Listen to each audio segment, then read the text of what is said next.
Kalau untuk emas sebenarnya sesuatu yang ya investment yang kita pegang dengan harapan akan naik kan value-nya ya. Ya. Tetapi sebenarnya kenapa akan naik itu juga lebih ke sesuatu yang agak abstrak juga sebenarnya. Bukan sesuatu yang pasti karena emas itu sendiri menghasilkan uang ya. Tapi karena harganya aja naik kan. Demand-nya dari emas itu ada dari pertama, ini yang real demand-nya. Ya. Pertama itu penting adalah loh, real untuk demand. electronics ya. Kan kalau misalnya ada yang penggemar yang buat audio yang high end itu kan wah itu kabelnya tuh harus dari yang serabutin emas tuh. Itu bener emas beneran tuh ya? Yang ketiga itu biasanya demand-nya itu dari bank sentral. Ini juga sebagai ya. investment juga sebenarnya. Betul. Dan sebagai diversifikasi dari reserves-nya ya. Jadi bukan retail ini bro yang naikin harga emas. Gue sempat bilang ini sih bukan retail yang naikin. Nah ini menarik nih yang tadi bro Sebas sampein. Jadi memang ini bukan retail ya? I think the big drivernya itu sebenarnya bank sentral. Ya retail ada juga, tapi retail itu yang retail ya, kan biasanya cuma following gitu ya. Aja, follow the trend. Dan ya by now sekarang udah ya bahkan yang institutional funds juga ya akan udah mulai beli juga ya. Betul. Menurut bro, keberapa sih nih harga emas? Amin kan kalau central bank Cina beli mulu, langit bisa ditembus bro berarti lama-lama. Ya sebenarnya bisa ke 4.000, bisa ke mungkin 5.000 ya. In short run? Ya so Putin, Trump, you buy gold lah. Ya. Okay. Kalau mendadak semua jadi temenan, ya kita you sell. Gold. I think itu yang penting aja. You just follow what's going on in the world. Kalau udah jadi temenan, ya you sell. Oke, jadi kuncinya itu. Jadi antara Putin, Trump sama Xi Jinping.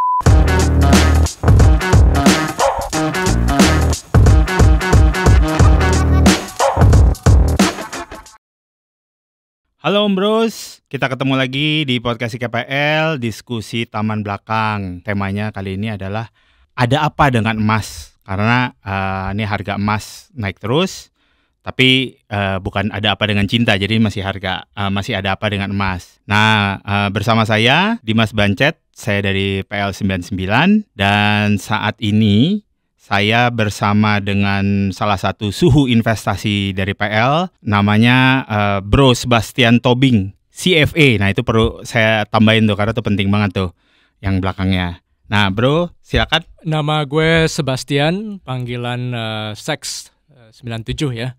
Jadi gue kebetulan udah mungkin sekitar 20 tahun lah berkecimpung lah di dunia sekuritas. Dan ya investasi secara keseluruhan ya.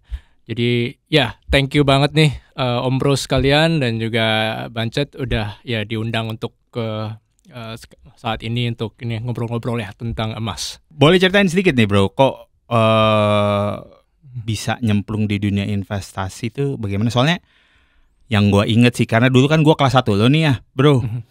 Gue kalau ngeliat lo, gue pernah sih waktu itu sempat mau dituang sama lo ya. Tuh dituang itu guys, kaki dipegangin terus dari lantai 2. Gue mikirnya badan gue kan gede banget ya, apa si bro Sek ini bisa nahan gue takut banget sih waktu itu. Jadi gue agak kaget kok dia tiba-tiba bisa masuk di dunia investasi nih. Karena sorry kalau misalnya gue akad, yang gue tahu kan bokap ini ya dokter ya, almarhum bokap dokter ya kalau nggak salah. Yeah. Nah gimana nih kan biasanya dari dokter biasanya orang tuh pengen jadi anaknya diminta jadi dokter. Nah ini jadi ahli investasi nih, boleh cerita sedikit nggak bro? Gimana tuh? Ya gue kan dulu memang pas SMA itu jurusannya IPA ya, tapi karena itu juga gue cepat menyadari kalau ya kayaknya ini untuk jadi dokter, waduh, belajarnya nggak kuat nih, ya kan. Jadi untuk jadi dokter tuh emang udah dari ya SMA udah tau lah nih kayaknya arahnya nggak ke situ ya. Ya, nah kebetulan ya dulu memang pas gue kuliah itu kan lulus tahun ya 2001 ya. Dan 2001 waktu itu memang sempat waktu itu kan di saham Amerika tuh lumayan ramai itu the first tech boom lah. Tech boom ya. Walaupun ya itu habis itu langsung berakhir gitu ya, tahun 2001 itu. Tapi sempat ya walaupun waktu itu nggak invest tapi lihat wah rame seru gitu ya. Dan itu tech boom itu waktu zamannya Yahoo meledak ya. Waktu itu masih Yahoo ya, Google belum. Ya, Google belum ada ya. Ya Amazon udah. Amazon. Gitu-gitulah. Habis itu ya ada sebenarnya juga ada banyak beberapa yang ya go public tapi habis itu sekarang udah nggak ada beritanya lagi gitu. Oh oke. Udah tenggelam. Ya kan waktu itu juga saatnya yang siapa tuh yang sempat punya klub basket Mavericks tuh. Dallas Mavericks kan dia juga waktu itu ya punya uang untuk beli klub basket itu ya dari dia bikin perusahaan tech go public, ternyata dibeli itu $2 billion or something, itu makanya dia beli klub basket gitu ya. Jadi banyak yang jadi pertama orang kaya mendadak itu pas tech boom itu kaya mendadak dan masih muda gitu ya, masih kayak umur 20-an. Wah gila, udah itu pas tech boom yang pertama kali dan waktu itu mungkin technya bahkan lebih tidak gimana ya, nggak seperti ya the tech boom berikutnya gitu ya. Yeah. Masih ada yang agak-agak nggak jelas gitu. Banyak yang nggak jelas gitu konsepnya sebenarnya. Jadi ketertarikannya ke sana padahal kalau gua nggak salah kan spesialisasinya dokternya bokap juga dokter keren bro ininya. Spesialisasinya. Ya jangan disebut di sini sih ya. Terserah kalau bro mau nyebut. Kan kalau mikirin investasi itu kan agak cenut-cenut gitu, agak mumet kadang-kadang dibanding kalau spesialisasi yang bokap gue itu kan lebih kayak ya dulu kan kita SMA cowok semua ya bro. Jadi akan lebih kayak wow kalau ngomongin itu kan pasti kayak menarik. Nah, cuman malah milih dunia yang cenut-cenut mikirin dunia investasi gitu. Ya gimana gini kan memang sama gue dan itu kan sesuatu investasi itu something yang agak abstrak gitu ya. Kalau lu real sector, lu kerja di I don't know, misalnya di pabrik atau lu bikin mesin gitu ya. Itu kan something yang lu very precise, harus bautnya pun ukuran berapa, everything itu harus sangat gimana caranya sangat precise and make something yang misalnya works beautifully ya, works well dan dengan cost yang paling murah gitu ya, katakanlah seperti itu. Tapi kalau misalnya dalam investment ya, if you ask me misalnya kira-kira ekonomi Amerika bagaimana tahun depan kan tergantung Trump akan begini atau ini kan banyak. Misalnya ini sebenarnya ada ratusan variabel. Betul. Dan harus banyak ini lumayan abstrak. Apapun yang katakanlah menurut lu akan terjadi, itu juga lu nggak bisa bilang nih kemungkinannya 78% enggak. Ini mungkin kemungkinannya juga mungkin 50-70% begini mungkin. Ya. Ini lumayan abstrak gitu. Jadi itu pertama-tama itu ya. Dan memang gue dulu di kuliah itu studi pembangunan dulu. Ya, jadi studi pembangunannya Amerika gitu ya. Studi pembangunan kan juga lumayan agak-agak bukan seperti akuntansi ya, yang lebih ngomongin makro ya kan, kalau makroekonomi gitu. Ya, jadi yang konsep-konsep abstrak itu ini begini, tapi kira-kira demand supply, ya kan, karena lu ngomongin demand supply, you never know the exact demand, the exact supply gitu. Ya, tapi memang menarik sih tadi since bro mention mengenai kalau di pabrik tuh, ya mungkin konteksnya lebih ke arah dulu PM Singapura pernah bilang tuh waktu terjadi krisis subprime tahun 2008. Kalau di dunia teknik 1 kali 1 sama dengan 1. Nah, tapi kalau di dunia investasi 1 kali 1 tuh bisa jadi 10 ya. Kurang lebihnya kayak gitu. Kayak orang teknik juga bingung, kok bisa 1 kali 1 bisa hasilnya jadi 10 gitu. Dan misalnya bahkan value dari sebuah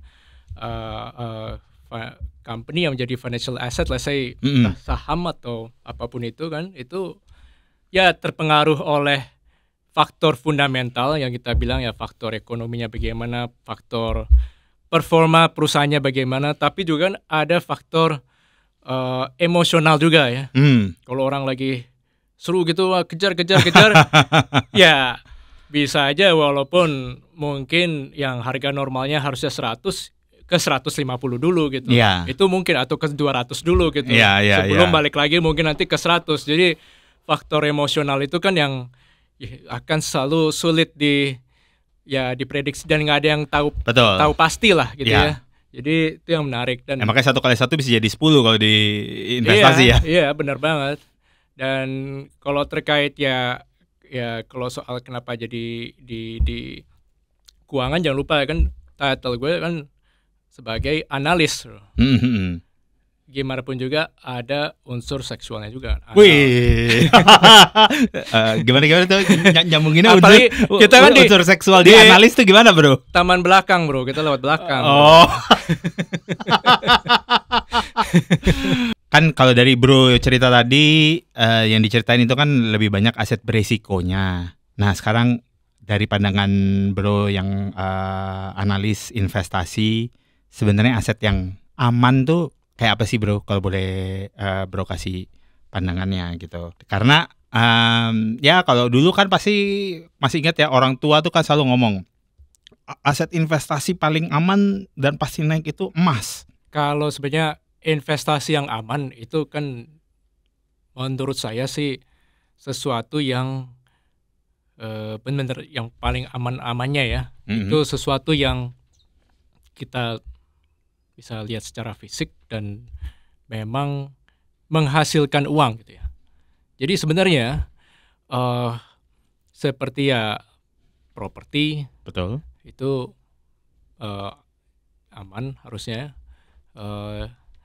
Dan seperti bahkan saham tuh sebenarnya aman, tergantung sahamnya apa juga tentunya. Tapi kalau saham misalnya dividennya 8%, ya, dan perusahaannya memang bagus ya, ya, dan ownernya bagus, kita corporate governance-nya bagus, ya aman juga gitu ya.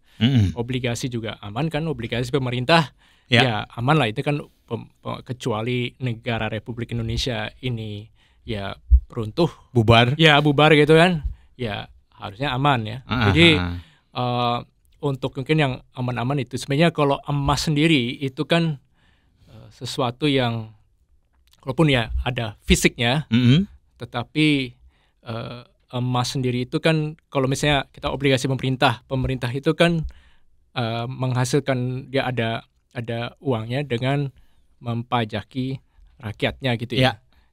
Jadi kita tahu ada pemasukannya gitu ya. Pengeluarannya memang ada juga budgetnya juga dia bisa menaikkan, bisa kurangin gitu ya. Tapi kelihatan jelas dan kalau mau bisa mengurangi pengeluarannya. Nah, kalau untuk emas sebenarnya sesuatu yang ya investment yang kita pegang dengan harapan akan naik kan value-nya ya. Tetapi sebenarnya kenapa akan naik itu juga lebih ke sesuatu yang agak abstrak juga sebenarnya. Bukan sesuatu yang pasti karena emas itu sendiri menghasilkan uang ya. Tapi karena harganya aja naik kan. Ya, sebenarnya nggak jauh beda dengan katakanlah, sebenarnya nggak jauh beda dengan Bitcoin sebenarnya. Bitcoin kan juga tapi bentuknya digital, ya ini bentuknya fisik gitu ya. Betul. Cuman kalau gue perhatiin ya, Bro, dari 2019 akhir ya, let's say di Oktober November 2019, emas itu ngetril terus loh, Bro. Sampai sekarang ya benchmark gua emas gold COMEX di Chicago Mercantile ya kalau nggak salah ya. Nah, dia naik dari 1.200 ngetril terus sampai 3.200 ya, adalah koreksi kecil. Cuma maksudnya berbeda dengan kripto dan saham tuh ada naik turunnya ya kalau mereka nggak paham valuasi kan bisa kejerat di pucuk. Cuman kan emas ini ngetril terus gitu loh, Bro, dari akhir 2019 sampai ya sekarang nih 3.200. Jadi gimana nih pandangannya, Bro? Emas ini ya. Jadi demand-nya dari emas itu ada dari pertama, ini yang real demand-nya pertama itu penting adalah loh, real demand. untuk electronics ya. Kan kalau misalnya ada yang penggemar yang buat audio yang high end itu kan, wah itu kabelnya tuh harus dari yang serabutin emas tuh. Ya, betul. Ya kan. Itu bener emas beneran tuh ya? Iya, emas beneran. Jadi kalau kita kerokin gitu bisa kita. Nah iya, cuma emang kabelnya mahal banget gitu kan. Lu kerokinnya juga lumayan lama untuk dapat tuh 1 gram gitu. Iya, 1 gram tuh lumayan. Iya. Jadi ya kayak kabel-kabel begitu kan, karena itu sebagai konduktor yang efektif gitu ya. Dan gue juga bukan penggemar audio, tapi ya menurut orang audio kan itu yang paling bagus lah. Yang itu yang real demand ya. Berarti dari industry wise ya. Iya. Gitu. Tapi itu sebenarnya hanya mungkin 5-10% ya dari total demand. Jadi kecil sebenarnya. Yang kedua itu sebagai investment dari ini kan sebagai investment. Nah, investment juga itu bisa dalam bentuk biasanya perhiasan, dalam bentuk misalnya beli emas ya seperti dari Antam 500 gram, 100 gram kah, 1 kilo ya. Dan yang ketiga itu biasanya demand-nya itu dari bank sentral. Ini juga sebagai investment juga sebenarnya. Betul. Dan sebagai diversifikasi dari reserves-nya ya.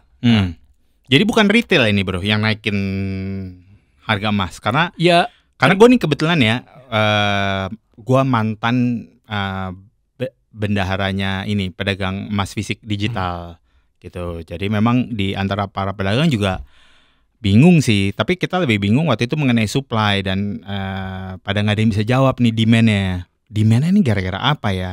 Terus ya gue sempat bilang ini sih bukan retail yang naikin. Nah ini menarik nih yang tadi Bro Sebas sampein. Jadi memang ini bukan retail ya? I think the big drivernya itu sebenarnya bank sentral. Ya retail ada juga, tapi retail itu yang retail kan nambah-nambahin following gitu ya. aja, follow jadi, the trend. Dan ya by now sekarang udah bahkan yang institutional funds juga ya akan udah mulai beli juga ya. Betul. Tapi kalau lu lihat sejarahnya ya, emas itu bank sentral itu jadi Bretton Woods nih ya? Mau bahas Bretton Woods. Oh enggak sejauh itu sih. Oh enggak sejauh itu, siap. Kebetulan belum lahir juga. Jadi jadi net seller bank sentral itu jadi net seller of emas itu antara 1990 sampai 2010. Oke. Nah, kenapa 1990 sampai 2010? Karena di tahun 1987 kan. Deregulasi perbankan ya? Ya itu kan Berlin Wall. Oh. So basically the end of Cold War. Oke. Ya. Itu the end of Cold War. And then bank sentral setelah itu mulai pelan-pelan jual. So when there is risk off, you sell your gold. Berarti harga turun dong? Ya. Oke. Ya, jadi cenderung turun, itu flat lama gitu ya. 2000 mulai 2010 pelan-pelan itu mulai picking up lagi. Net buyer. Kenapa? Karena 2008 ada global financial crisis. Subprime tadi yang sempat bahas. Jadi sebelum tahun 2008, kalau if you ask anyone, mungkinkah ada bank besar Amerika yang bangkrut? Nggak mungkin gitu jawabannya kan. Iya, betul. Ternyata bisa. Jadi kita mungkin kan, jadi sebelumnya kan tahun 90 sampai 2010 tuh reserve goldnya sangat beli minim. dolar terus, dolar. Itu kita mungkin harus diversifikasi juga nih ke yang lain. Yang lain apa nih? Ya kan ya antara kan euro, yen atau emas. Ya jadi emas salah satu yang ya diversifikasi, jadi mulailah beli pelan-pelan gitu kan. Ternyata bisa juga nih bank besar Amerika tuh bangkrut gitu. Jadi 2010 tuh mulai net buyer. Nah, mulai net buyer makin gedenya, itu juga pelan-pelan makin gede. Itu bank Cina itu mulai buyer lebih aktif itu sejak ya trade war pertama. Dan setelah itu menjadi net buyer lebih aktif lagi, semua bank sentral jadi net buyer lebih aktif lagi. Kenapa? Karena mulai tahun ini itu, jadi kan dulu itu emas itu tidak termasuk di Basel ya, peraturan Basel, Ya, which is Basel. ini kan standar keuangan dunia gitu ya untuk akuntansi dari bank sentral. Ya. Emas tidak termasuk tier 1. Jadi di bawah 100% dihitungnya. Jadi kalau you punya, jadi Oh, ada cut off-nya gitu, apa namanya, rate cut-nya iya, gitu ya. rate cut karena dianggap Oke. beresiko. Betul. Gitu ya. Nah, sejak tahun 2025 ya, sejak tahun ini itu sudah dianggap sebagai Basel 3 itu udah sejak dianggap Basel sebagai 3. tier 1. Oh, oke. Jadi itu sudah jadi that's the 100%. Jadi reason punya ya. emas, misalnya punya emas $100 billion gitu, yaitu dihitung $100 billion di balance sheet. Ya, kalau Sisa sebelumnya, telabang. ya, kalau di sebelumnya itu saya lupa juga persisnya berapa ya. Katakanlah 70% ya. Berarti kalau punya $100 billion, Ya kena dianggapnya cut 30% diskon. gitu. Iya. Ya, jadi secara akunting ya. Ya, paham. Ya, jadi itu perbedaan yang besar sejak itu. Anyways, ini kan, tapi kan peraturan Basel III ini dikeluarkan beberapa tahun aja. Sejak itu sudah orang udah bank sentral itu sudah membeli emas memang. Tapi bank central bank itu memilih kan jadinya, either dia mau taruh US dollar atau mau emas kan. Cuma memang US dollar depreciate terus sih karena dengan dia isu uang terus kan ya. Ya, dan bukan berarti, let's say kita contoh aja Cina ya. Bukan berarti harus jual US dollar juga sebenarnya, karena actually the global trade in emas itu nggak segede itu, nggak sebesar, jauh lebih kecil dibandingkan dengan the global trades in katakanlah US dollar treasury bonds, Ya. US dollar government bonds ya. Oh, Jauh lebih kecil. Jadi berapa in percentage wise? let me give you inilah ya sebagai deskripsi ya, example. Jadi global demand annual roughly itu sekitar 5.000 ton. Oke. Walaupun ini moving target, ini kan mungkin tahun lalu ya. Jadi Ya. tentunya kalau naik, harganya naik ya. Ya, value-nya juga naik, volumenya. Dan volumenya juga naik juga ya. Roughly itu 5.000 ton. 5.000 ton itu berarti sekitar 500 miliar US dollar lah at this price ya. Jadi 500 miliar dolar setahun. Si Cina itu punya, mereka punya foreign reserves itu 3,3 triliun US dollar. Jadi 3.300 miliar US dollar. Ya. Setiap bulannya itu dengan ya mereka ekspor biasa aja ya dengan jadi 15%-annya lah ya. Itu 15 miliar US dollar. Oh, oke. Iya, 15 miliar. Jadi karena dia kan net exporter, jadi reserves-nya tuh nambah 15 miliar US dollar per bulan rata-rata lah ya. Oke. Nah, 15 miliar US dollar itu kali 12 aja kan berarti sekitar 180 kan? Miliar dolar. 180 miliar US dollar. Jadi 180 miliar US dollar, padahal nih total global demand cuma 500 miliar US dollar. Untuk emas. Iya, kalau dia beli semuanya ini ditaruh di emas gitu. Jadi dia nggak usah jual US dollar treasury ya. Dia ini semuanya itu emas akan menggila-gilaan. Nih dia 10%-nya aja dibeliin emas, ini udah 18 miliar US dollar. Ini udah naikin itu berarti 18 dibagi 500 berapa tuh? 18 dibagi 500 itu. Nah, lu yang jago matematika, bro. Gue cuma jago komen. Ya, kan 50 itu 10% ya. Ini 4% kali kira-kira. Oke. 4%. So 4% increase in global demand of a commodity itu cukup untuk naikin harga lumayan harusnya. Karena biasanya kalau kita lihat any commodities ya in the world, kalau ada demand-nya dari kenaikan demand yang biasa gitu, tapi ada additional increase in demand itu sekitar 2% aja. Itu harganya udah naik gitu. Apalagi yang institusi kelas central bank kan. Iya, dan ini hanya beli let's say dia cuma pakai sekitar 10% of the increase in reserves, annual reserves untuk beli emas, itu udah bisa naikin itu emasnya mungkin udah naik 5-10% sendiri gitu harga emas. Iya, ini soalnya dapat report di bulan awal Mei ini, reportnya itu PBOC itu mungkin konteksnya inilah Central Bank Cina ya. Iya. Increase gold reserve dalam 6 bulan ya. Kalau di sini sih angkanya kecil sih. Dari 7377 menjadi 7377 million ounce dari previousnya 7370. Jadi value gold reserve-nya nih, ini gue baca yang di-share sama teman-teman nih pas ini. Sekarang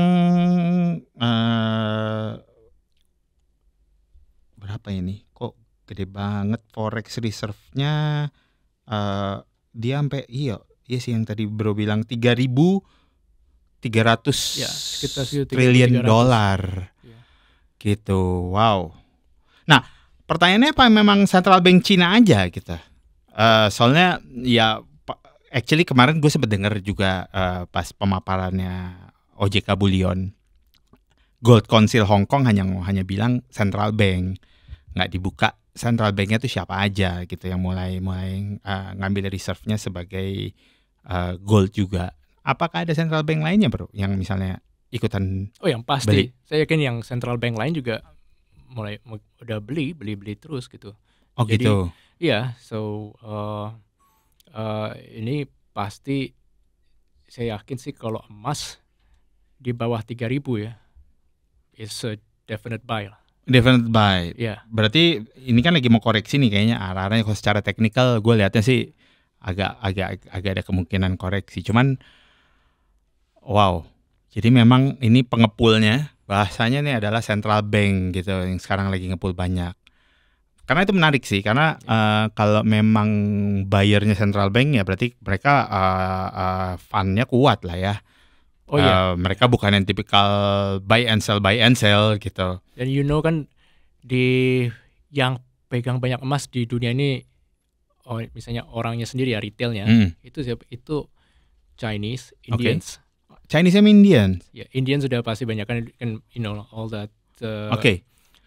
Jewelries, tokonya. Kan kalau lihat film-film India kan gitu. Iya. Ya kan anaknya mau anak yang cewek mau marry itu, wah itu dipilihin tuh jewelry sama ibunya. Kan. So it's a big culture lah emas tuh in the India and China. Kalau di China kan mungkin ya kurasa kawin apalah gitu kan dikasih, tapi lebih yang blok-blok. Kalau India jewelries. Nah kalau mereka kan mikirnya kayaknya kalau misalnya lu jadi pemerintah India atau Cina bank sentralnya gitu ya. Nah, gue kan diversifikasi kemana ya, gitu kan. Gimana pun juga kalau gue beli mata uang lain, and then ya, mungkin sekarang mereka agak temenan. Gue nggak tahu musuhan ini kan geopolitik juga panas gitu kan. Bisa tiba-tiba depresiasi gitu bisa, mata uangnya. Jadi dan US malas banget gitu beli US dollar. Ini kan bantuin ini gimana pun juga mau tarif udah mereda tapi kan tetap ini nasionalisme lah. Agak cold war baru nih kan. Iya. Dan Bitcoin I think China and India malas juga. Karena apa? Karena mereka juga tahu yang pegang banyak Bitcoin siapa? Rakyat US. Ngapain gue bantuin? Oke. Tapi kan rakyat gue sendiri punya pegang banyak emas gitu. Ya gue bantuin rakyat gue juga lah. Mereka makin happy. And what they do when they see the emas tuh harganya naik, mereka spend money. When they spend, ekonomi domestik jalan. Oh, jadi korelasitasnya ke sana ya. Kalau lu merasa misalnya lu punya banyak emas gitu.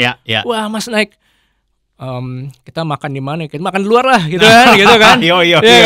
Biasanya makan di rumah. Jual emas dulu segram lah, gampang. Masih kan? Banyak cadangan. Lu nggak jual aja pun udah merasa lebih oke, kita walaupun belum jual pun ya udah kita jalan-jalan dulu lah kan, spend Yeah. ya, pakai kredit card apa jualnya mungkin nanti gitu ya. Jadi Yeah. it just a feel like lu jadi kayak pengen spend gitu kan. Oke. And ekonomi domestiknya lagi jadi jalan. Jadi jalan. So I think they thinking gitu juga, ngapain gue bantuin ya rakyat ekonomi negara lain gitu kan. Iya sih. Ya, gue juga bantuin rakyat. Nasionalisme lah ya. Iya, kan Cina juga pengen gitu juga, dia mau ekonomi domestiknya tuh supaya jalan lebih kenceng, supaya lebih gede. Mm-hmm. Jadi karena dia tahu juga, dia juga nggak mau mungkin, ya dia kan lihatnya jangka panjang ya.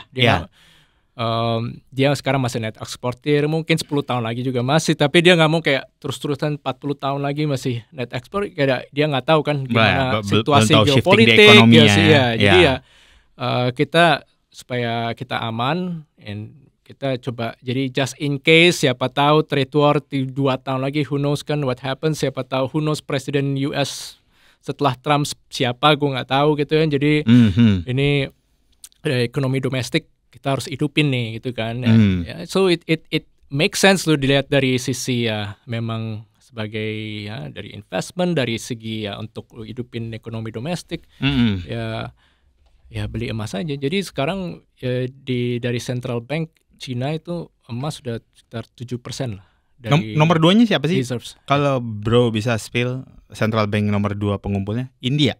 Jadi itu gue nggak tahu ya, tapi ya gue yakin yang lain tuh semuanya tuh pada beli-beliin kecil-kecil. Jadi walaupun smaller size, tapi kan ya di jumlah-jumlah lumayan juga. Again, smaller size-nya central bank tuh kan gede gitu ya. Iya, benar banget. Nah, tadi menarik tuh, gua agak kembali sedikit. Tadi kan sebenarnya bro nyebut malah pertama itu adalah industry wise. Baru nomor 2-nya adalah central bank demand. Namun dua-duanya ini memang ngebuat demand. Nah, kalau industri tech sendiri, karena kemarin juga Gold Council juga bilang kenaikan emas, demand industri di sektor tech untuk pembelian emas itu naik sebesar 8% year on year dari Gold Council Hong Kong. Nah, size-nya seberapa gede sih, bro? Kalau di permintaan si industri teknologi itu, gitu. Kalau gue sih pemikirannya kayak, ya sekarang nih gara-gara lagi booming si AI ini ya, gitu, dan kayaknya belum mau kelar nih growingnya si AI. Gitu. Jadi masih akan demand-nya masih akan naik gitu. Ya, nah, memang. What do you think? The overall global trend kan going electrical lah. Entah itu you talking about AI atau EV. Kalau AI kan butuh you have to build like this big ini kan chip deketin kan you have to store a lot of chips, and then you also have clouds. Itu kan semua ya, ini semua peralatan listrik ya, yang butuh konduktor ya. Selain itu juga ada EV kan juga. Ini EV juga butuh emas bro. Ya nggak juga sih, but basically what I'm saying is that semuanya it's just electrical, sedikit-sedikit ujung-ujungnya ada ke emas juga. Tapi itu sendiri sebenarnya yang industri itu cuma 5-10% sih bro. So ya memang ada growth, tapi ya nggak segede si central bank. Ya itu yang lebih penting lah. Ya. Nah, karena kita udah ngomongin demand, terus mungkin bro juga lebih banyak dapat insight-nya ya, karena bro analis.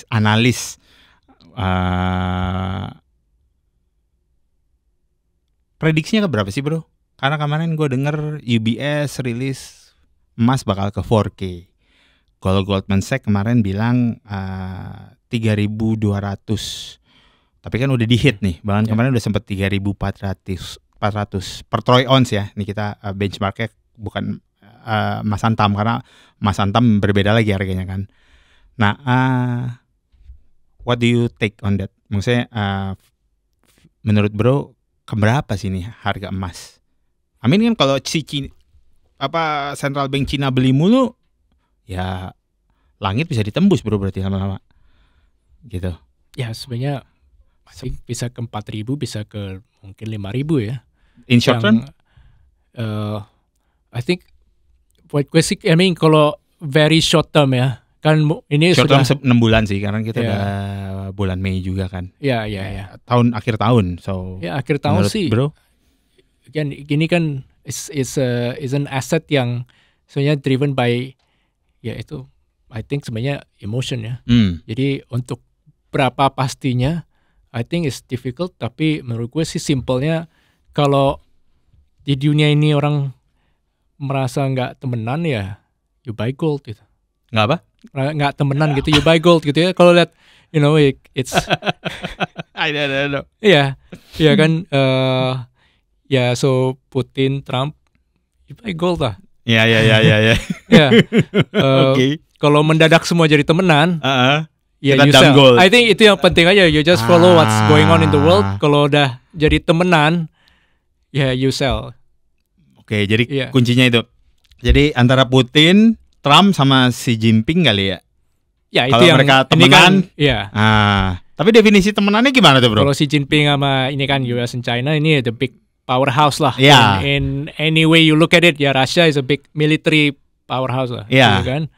Nah, Iya. definisi temenannya gimana? Mereka bisa aja main golf bareng atau makan malam bareng, tapi kan that's not define temenan gitu. Ya dalam artian ya semuanya kayak kerja sama bareng, ada some sort of inilah. Cooperation. Oke, ada oke. deal yang lebih dekat gitu kan itu, tapi kan rasanya kayaknya kemungkinannya kecil gitu ya. Kemungkinan kecil ya. Iya. Iya. Ya jadi I think harus ya itu buat mereka ya ini kan udah kayaknya anyway arahnya konsepnya beda juga gitu ya.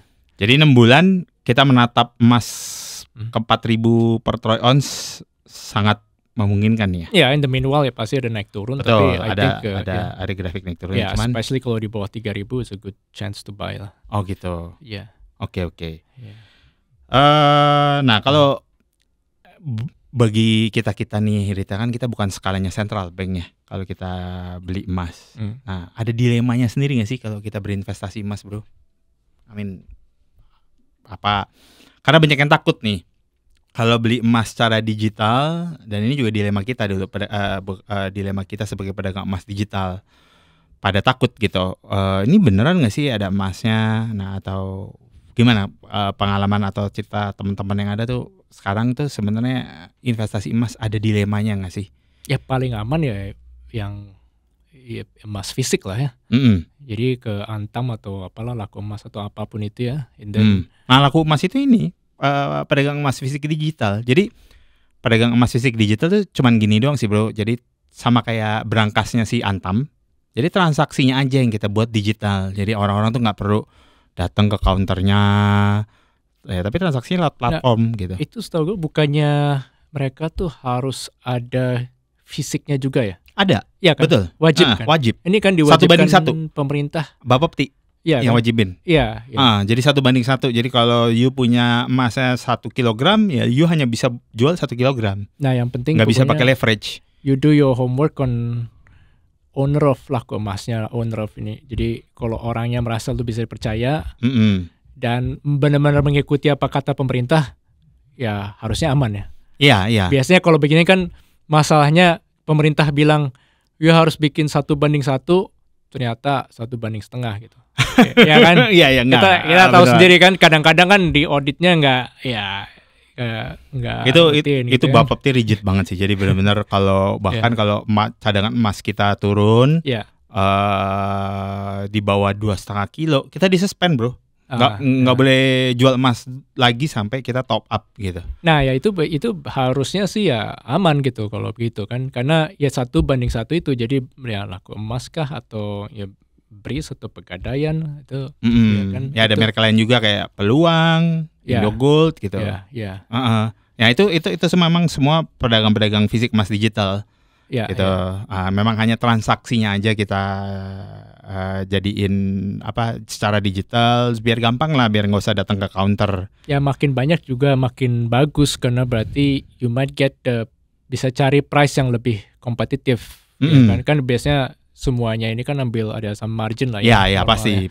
Nah tinggal ya jadi semakin banyak competing kan your margin berarti lu cari yang mereka harganya bisa lebih menarik lah. Nah, cuman kalau dilemanya sendiri bro, nggak ngeliat ada dilemanya di emas itu seperti apa? Kayak kita tuh juga meskipun emas itu menarik ya, dan mungkin banyak orang-orang yang udah senior, mungkin skala kita juga prefer, istri gua aja prefer banget beli emas gitu karena nggak pusing. Cuman pajaknya tuh masih ini loh bro, belum pajak final ya setahu gua. Itu lumayan gede. Jadi kena sama kalau nggak salah sampai PPh 21, bener nggak tuh? Jadi di faktorin ke dalam PPh 21 kalau lo ngejual emasnya. Ya. Nah, menurut bro gimana tuh pandangan ya mengenai pajak emas itu gitu? Nah itu bukannya lu lapor sendiri ya? Kalau lo jual? Itu lapor sendiri atau langsung dipotong? Lapor sendiri. Lapor sendiri kan? Nggak langsung dipotong, dia bukan pajak final. Iya, bukan pajak final kan? Gitu. Ya. Nah treatmentnya, what do you think menurut bro? Apakah baiknya dikenain pajak final atau sekarang kan pajak final kayak saham gitu? Ya pajak final. Jual beli udah nggak pusing, tinggal lapor aja. Lebih fair lah ya, I think. Soalnya kan sebenarnya nobody ini kan kenaikan harga, dan ini harganya juga bisa turun. Lu bisa ada resiko harga turun juga.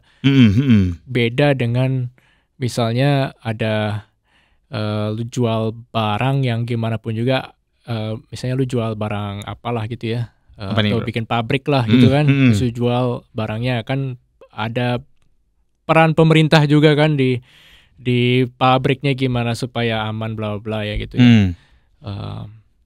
Jadi menurut bro kalau lebih enak dibuat kan, pajak final ya, gitu. Ya, dan soalnya kan yang nggak fairnya sih kalau harganya turun ini kan nggak bisa dibikin buat ngurangin pajak lo gitu. Jadi menurut gue lebih fair pajak final gitu, karena kalau pajaknya kayak dianggap sebagai income biasa gitu kan ya lu pajaknya gede banget ya pas gue untung cuan gitu ya, tapi pas rugi ya oke. Ini urusan lu sendiri gitu kan iya, nggak fair kan. Kalau bisa ngurangi, kalau yang pas turun harga tuh gue ternyata harus butuh duit nih ya, harga emasnya pas lagi turun-turunnya nih ya nggak gue. Nah ternyata gue ruginya itu bisa mengurangi dari penerimaan gue yang lain supaya gue bayar pajak lebih kurang. I think itu fair. Ya kalau di saham bisa kan, dia ngitur year on year investasi kita, kalau rugi itu di saham final kan. Iya final soalnya. Iya. So ini menurut gue yang gimana? Kalau rugi tapi udah diakuin kok setahu gue. Setahu gue ya. Enggak, kalau pajak final sih. Enggak, tapi ruginya itu kita bisa faktorin ke PPh 21. Enggak sih. Seingat gue enggak ya? Harusnya enggak. Oh, oke. Jadi ya nggak fair sih menurut gue, apapun yang lu jual ya harganya bisa naik 20%, bisa turun 20% juga kan. Iya. Bisa turun 4, itu kerugiannya tuh harusnya ya bisa ngurangin sih. Oke. Jadi memang arahan dari ahli investasinya ya lebih baik disamain biar pajak final biar fair buat para investor emasnya gitu. Iya, dan ini kan juga dilihat sebagai ya produk investment ya. Iya. Bukan ya mostly produk investment lah ya kan. Kayak saya cuma 5-10% yang lebih benar-benar buat industri ya. So I think disamakan dengan banyak produk investment lainnya yang sudah banyak dipegang orang lah. Ya Bitcoin juga sebenarnya sih menurut saya final sih harusnya. Harusnya Bitcoin juga final. Iya. Ya. Nah, ini tadi sempat ngobrol-ngobrol juga sebelum kita mulai nih. Katanya emas ada kadaluarsanya. Emang iya, bro? Ya enggak lah. Gue pengen nanya, beneran nih, gue pengen nanya apa dengan orang ahli investasi, emang emas ada kadaluarsanya? Ini definisinya logam mulia tuh nggak ada, ini kan mulia gitu, nggak ada. Karena dia mulia jadi nggak pernah ada kadaluarsanya ya bro? Iya harusnya enggak dong. Ya. Kalau yang ada kadaluarsanya kan nggak bisa berkarat, lu gimana bisa kalau nggak bisa? Yang bisa berkarat kan, lu bisa kadaluarsa gitu. Iya. Menarik. Ya, itu menjawab sih ya pertanyaan salah satu teman. Ya intinya gitu lah, logam yang bisa berkarat itu yang bisa kadaluarsa. Berarti besi itu kadaluarsa bisa. Iya. Oke, nah apalagi nih ya. Kalau bisa misalnya lu beli emas ternyata bisa berkarat, ya itu berarti lu yang jualnya yang bohongin lo gitu. Udah dicampur tuh emasnya. Iya, gue pernah ngalamin situ. Katanya, oh bukan emas sih, tapi gue beli stainless. Dia bilang stainless tapi nyampe di rumah berkarat. Terus gue pada saat bawa ke tukang las, dia bilang nggak mas, ini besi mas dibohongin. Ya udahlah ya. Nah, karena kan bro juga backgroundnya tuh dari capital market, ya kan, juga pernah di asset management. So ini kan lagi ada rencana juga nih. Kalau gua nggak salah sih di tahun 2025 ini nih gold itu mau dijadiin paper asset, mau dijadiin ETF gold, dan ini lagi dikebut nih sama Bursa Efek sama OJK. So what is your take on that, ETF gold versus digital gold? Nah, menurut bro pandangan plus minusnya bagaimana, dan apa sih ETF itu gitu loh? Apakah lebih cuan kalau memakai beli di emas fisik digital atau via ETF? Nah, pengen tahu share pandangannya bro mengenai ini. Ini lagi dikebut soalnya bro. Katanya target 2025 ini, kalau nggak 2026 harus sudah. Underlying-nya itu emas atau? Underlying-nya emas. Ya. Yang I think the big question-nya sih yang balik ke treatment pajaknya ya. Otherwise kan sebenarnya sama aja ya. Dan gue yakin pas dibikin regulasinya harusnya sih pemerintahnya udah bikin ini supaya aman. Jadi kayak yang jual si A tapi kustodiannya bank B gitu. Jadi misalnya yang megang barangnya, jadi misalnya beli, make sure nih barangnya emang ada, itu beda lagi gitu ya. Betul. Dan itu kan tugasnya si aset manajemen kan yang ngebuat mensekuritisasi si emasnya ini kan. Ya, dan itu kan biasanya mereka ada kustodiannya lagi yang make sure nih ya yang pegang barangnya, jadi aset manajemennya nggak bisa asal jual barangnya ya, bilangnya masih ada barang lu tapi udah dijual gitu kan. Resikonya di situ kan. Tapi di saham kan mereka udah ada banyak contohnya lah, di saham, obligasi itu kan ya udah ada kustodinya, kelihatan terpisah ya fungsinya. Dan ini harusnya sih di emas sudah seperti itu ya. Jadi harusnya sih pemerintah cukup pintar lah untuk membuat regulasi yang bikin aman lah ya. Ya, tapi untuk regulasi ya kadang-kadang kan juga aman, tapi juga jadi ribet. Kita nggak masalah lah itu mungkin. Yang jadi pertanyaan sih sebenarnya mungkin likuiditas ya. Anything yang ya di over and exchange kan kadang-kadang tidak mencerminkan nilainya aslinya karena ya karena likuiditas gitu. Kenapa? Karena misalnya takutnya nggak bisa jual atau butuh lama untuk jual. Misalnya you punya harga emas kan katakanlah di sekarang berapa sih, 2 juta ya per gram ya? 2.200.000 kalau nggak salah. Iya, sekitar 2 jutaan kan per gram. Nah, itu di ETF-nya biasanya itu naik 5% gitu hari ini. Tapi ETF-nya kan semakin dekat dengan 5% semakin bagus ya. Nah, tapi kalau misalnya karena ETF-nya sehari itu likuiditas cuma 500 juta sehari gitu. Ya kan yang jual beli 500 juta aja gitu. Jadi mungkin jangan-jangan naiknya cuma 2% gitu. Atau jangan-jangan ya saya rasa untuk naik lebih tinggi kan sulit ya. Kenapa? Karena orang mendingan beli emas fisiknya dong kan. Atau beli ke laku emas atau apa ya untuk atau BRIS gitu untuk supaya karena kan naiknya 5% juga gitu kan. Kalau orang lihatnya. Oh, jadi secara nggak langsung penjelasan bro ini udah ada segmented marketnya sendiri-sendiri gitu antara ETF dengan emas fisik digital ETF gitu ya. sih yang penting likuiditas. Ini harus liquid enough. Jadi supaya harganya itu bisa mencerminkan harga yang semakin mendekati emas lah. Ya. Oh, tapi harga emasnya sendiri yang the underlying underlying assetnya. Ya. Oh, oke. Ya. Tapi bukan jadinya saling mencaplok konsumennya atau ya maksud gue gitu sih bro. Saya rasa enggak juga ya. Enggak Walaupun juga juga anything new kayak seperti ETF ini akan peminatnya mungkin akan enggak terlalu banyak, dan ini juga mungkin lebih ke institusi ya institusi mungkin yang, atau ini misalnya reksadana boleh beli ya. Ya lebih ke reksadana gitu kan, lebih nggak belum tentu yang, dan ini yang lebih cenderung yang lebih financially savvy lah. Oke. Ya jadi pasti yang kita tahu di retail kan yang penggemar emas yang masih lebih atau pengen lihat barangnya lah, atau ya masih banyak gitu, atau pengen lihat ke counter ngomong sama orangnya gitu kan, oh ini saya beli ini gitu kan, itu masih banyak. Ya, oke. Ya berarti memang ini sebenarnya opportunity yang bagus banget ya.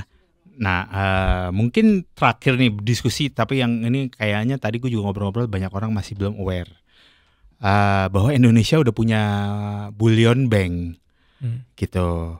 Nah, what's your take on the bullion bank gitu, dan apa sih gunanya buat kita nih retail gitu, itu yang terpenting sih.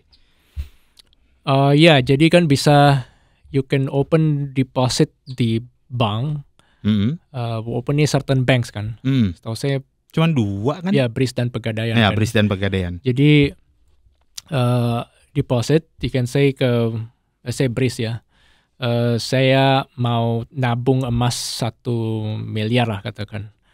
Jadi oke, dia akan ambil tabungannya, dia emas, dia akan setelah itu di end of day katakanlah, atau mungkin end of week ya, dia akan ke Antam bilang, oke ini ada yang beli emas segini banyak 1 miliar nih, tolong kirim saya, atau tolong simpenin, make sure nih ada 1 miliar worth of emas. Ini kan 1:1 juga ya. Jadi secara fisiknya banknya akan membeli emasnya gitu. Nanti ketika mungkin sebulan lagi lah katakanlah mereka mau ambil uangnya 1 miliar. Saya emasnya sudah naik 10% gitu harganya. Ya 1 miliar ini jadi 1,1 miliar. Oh, untuk tabungan, jadi tabungan ya, emas bisa gitu. ngambil dalam bentuk cash. Bisa juga minta dalam bentuk emas gitu. Jadi dikasih emas. Iya, sama sekarang emas. Dengan bullion bank ini emas itu bisa jadi kolateral, Bos. Iya. Untuk tapi bukan kredit konsumtif ya, untuk kredit kerja katanya. Ya bisa kredit kerja, I think konsepnya bisa ya macam-macam lah. Jadi atau kadang kan kita kayak sekarang kan ada juga ya KPR yang kalau misalnya minjem aja KPR, katakanlah bunganya katakanlah 5% gitu ya. Iya. Tapi kalau you punya deposito sebesar ini kadang minjem 2 miliar dengan bunga 5%. Tapi kalau ternyata punya deposito 1 miliar di bank itu, yang bunganya 5% jadi 3%.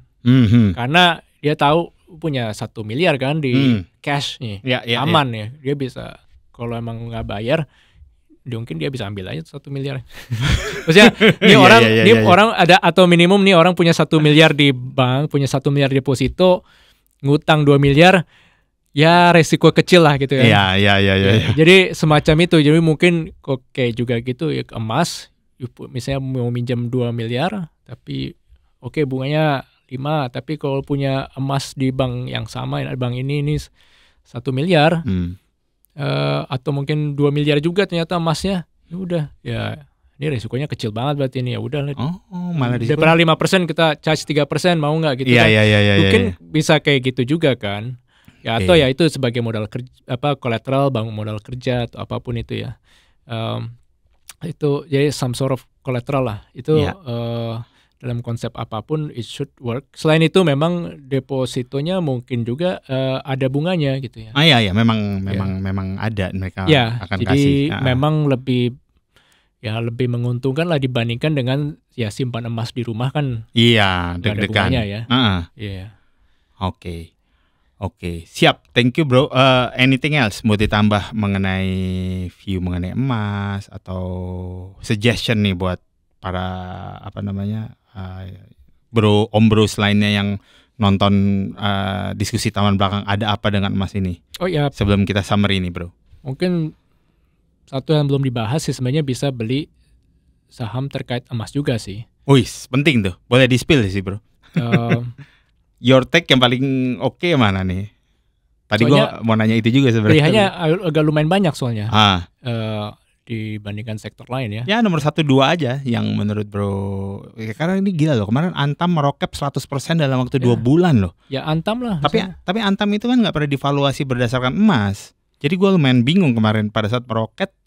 Karena biasanya kan dia divaluasi berdasarkan nikel. Ya harusnya emas, karena emas itu sudah sekitar 70% dari profit.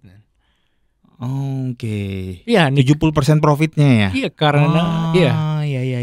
Dan mereka retailnya itu sekarang gede loh. Betul. Iya, kemarin gue meeting sama Antam Brankas, dia bilang, wah ngantri mas gitu. Dan orang gitu. You know lah kan ini, dan karena mereka yang punya ya pabrik pemprosesan emasnya yang terbesar di Indonesia. Bukan Aman Mineral. Aman itu karena kan. Kemarin gue browsing Aman Mineral yang paling besar. Apa gue salah ya? Enggak, untuk mereka pabrik pemrosesan yang dari yang orang-orang lain gitu ya. Jadi kayak smelter emas. Yang enggak kan smelter dibikin.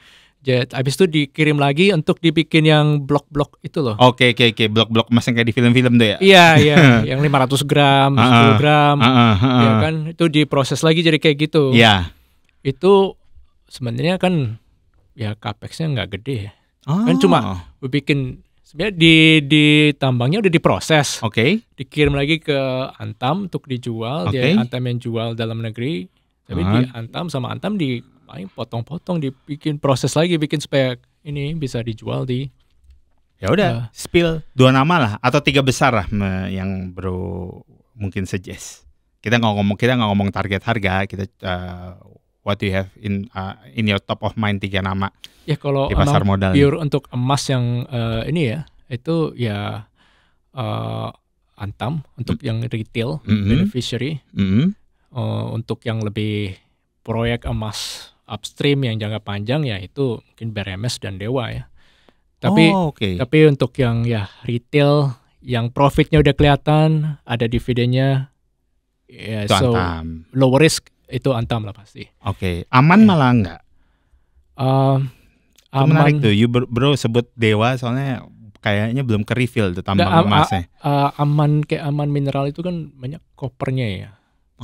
It's quite big lah kopernya. Ini relative to gold ya. Emas itu yang you get exposure bener ya, profitnya itu mostly gold dan mereka tuh udah untuk retail gold saya marginnya paling gede actually. Siap bro. Lebih gede daripada misalnya katakanlah Harta Dinata ya marginnya. Iya. Harta Dinata kan tapi perhiasan kan ya juga. Perhiasan lebih downstreamnya lagi. Iya. Emas tuh the sweet spot sekarang. Saya kalau di middleman, kalau lagi harga lagi menggila tuh middleman-nya jadi ini make good money. Siap biasanya. Siap. Thank you bro untuk insight-nya. Gue summary ya. Jadi untuk om bro sekalian, ini take away kita dari obrolan ada apa dengan emas bersama bro Sebastian. View bro Sebastian adalah di tahun ini emas itu mempunyai potensi untuk menyentuh level 4K. Dan kalau sampai harga emas dunia jatuh ke bawah 3.000 per troy ounce, maka Bro Sebastian suggest that's a very good opportunity buying untuk kita akumulasi. Juga ada tadi pembahasan mengenai ETF, itu adalah suatu diferensiasi produk yang bagus, dan juga bullion bank ini bisa dimanfaatkan yang baik buat para om bros yang mempunyai emas untuk dibuat menjadi kolateral sebagai untuk mendapatkan kredit modal kerja. Nah, untuk kita retailer juga masih ada pedagang fisik emas yang bisa dimanfaatkan emas digital. Intinya kuncinya adalah dilihat apakah pedagang-pedagang emas ini comply dengan peraturan pemerintah. Thank you Bro Sebastian atas kedatangannya dan insight kerennya, dan nanti kita ngobrol lagi di investasi topik lainnya. Thank you, bro. thank you banget. Sekolah Sumber Ilmu.